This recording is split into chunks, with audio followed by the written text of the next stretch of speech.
মুহতারাম হাজিরিন, আল্লাহ রাব্বুল আলামিন জানিয়ে দিচ্ছেন এই দুনিয়ার সফলতাই আসল সফলতা নয়, এই দুনিয়ার ব্যর্থতাই আসল ব্যর্থতা নয়।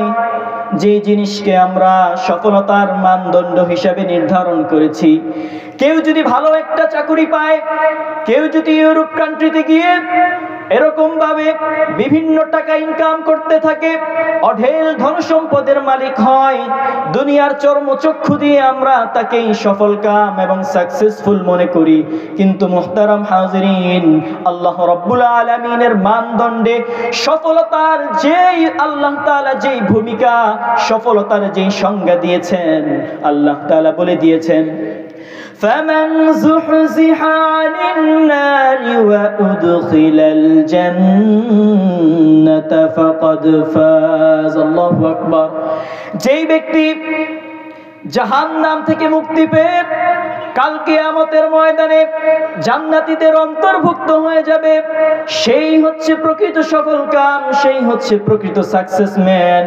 ওগো মুহতারাম হাজিরিন, এখন একটু লক্ষ্য করুন, সেই জান্নাত যদি আমরা পেতে চাই, জান্নাত যদি আমরা ক্রয় করতে চাই, জাহান্নাম থেকে মুক্তি পেয়ে জান্নাতের সার্টিফিকেট যদি আমরা অর্জন করে নিতে চাই, তাহলে আল্লাহ রাব্বুল আলামিনের ভাষা অনুযায়ী কুরআনুল কারীমের অন্য এক আয়াতের অর্থ অনুযায়ী দুইটা জিনিস আমাদের মধ্যে লাগবে। কয়টা জিনিস লাগবে ভাই? এক নম্বরে আল্লাহ তাআলা বলেন, ইন্নাল্লাযীনা আমানু ওয়া আমিলুস সালিহাতি কানাত লাহুম জান্নাতুল ফিরদাউসি নুজুলা। আল্লাহু আকবার। ইন্নাল্লাযীনা আমানু, নিশ্চয় যারা ঈমান এনেছে, ওয়া আমিলুস সালিহাত, এবং নেক আমল করেছে, কানাত লাহুম জান্নাতুল ফিরদাউসি নুজুলা, আল্লাহ রাব্বুল আলামিন তাদেরকে কাল কিয়ামতের ময়দানে জাহান্নাম থেকে মুক্তি দিয়ে জান্নাতুল ফেরদাউসে আল্লাহ তাআলা তিনি নিজে আমাদেরকে মেহমানদারি করবেন। সুবহানাল্লাহ। আমরা হব গেস্ট, আল্লাহ হবে হোস্ট, আমরা হব মেহমান, মহান আল্লাহ রাব্বুল আলামিন হবেন মেজবান।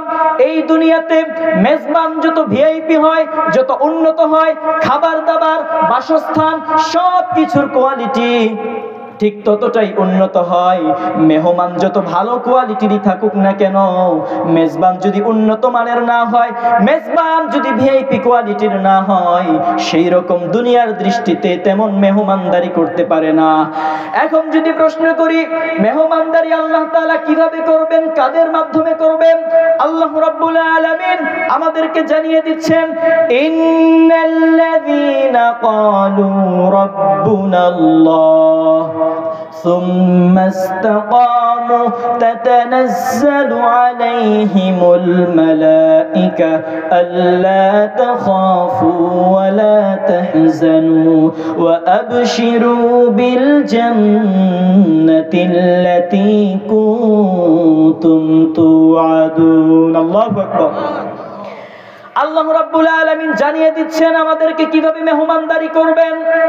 মুহতারাম হাজিরিন, জান্নাত যদি আমরা ক্রয় করতে চাই, জান্নাত যদি আমরা কিনতে চাই, যতই নেক আমল করি না কেন, জান্নাত কিনা হবে না।